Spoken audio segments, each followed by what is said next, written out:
Thank you, Mr. Speaker. Mr. Speaker, a child living in poverty is at a very high risk to become an adult living in poverty. A generation has passed since 1989 when all parties in the House of Commons passed a resolution to end child poverty by the year 2000.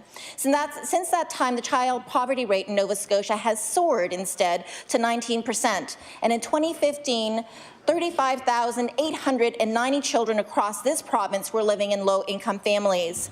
In 2015, the Canadian Centre for Policy Research revealed statistics showing more than 1 in 5 children in Nova Scotia live in a low-income household. But the federal riding of Cape Breton-Canso, it's 1 in 4, Mr. Speaker, and in the federal riding of St. Victoria, it is 1 in 3.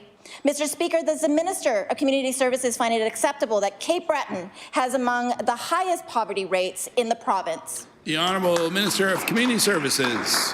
I want to thank the honourable member for the question.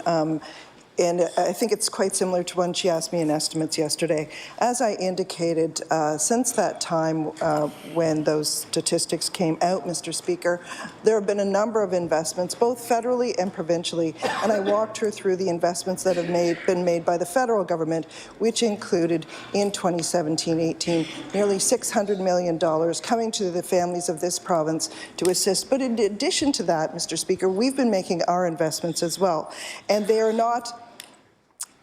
We have been building income security for families here in Nova Scotia. And one of the things that I spoke about, for example, is a project that's underway in Cape Breton to get workers to work, because we found out that there were actually 1,000 jobs that were going unfilled in Cape Breton, Mr. Speaker, because people actually couldn't get transportation. That's one of many things we're doing, and I will outline those in my second answer. Thank you. The honourable member for Cape Breton-Richmond.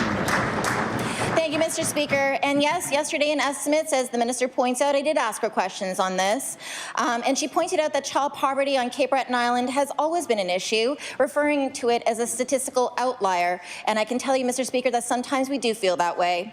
Mr. Speaker, the federal riding of Cape Breton-Canso has the second highest level of child poverty in all of Nova Scotia.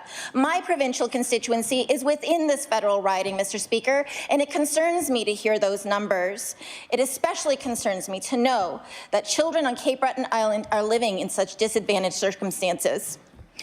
Mr. Speaker, as the minister admits that she does not know why the rates for childhood poverty are so high on Cape Breton Island, is she prepared to ask the government to please commission a report to finally find answers for these children and their families who continue to go without, Mr. Speaker, to historically go without? The Honourable Minister of Community Services.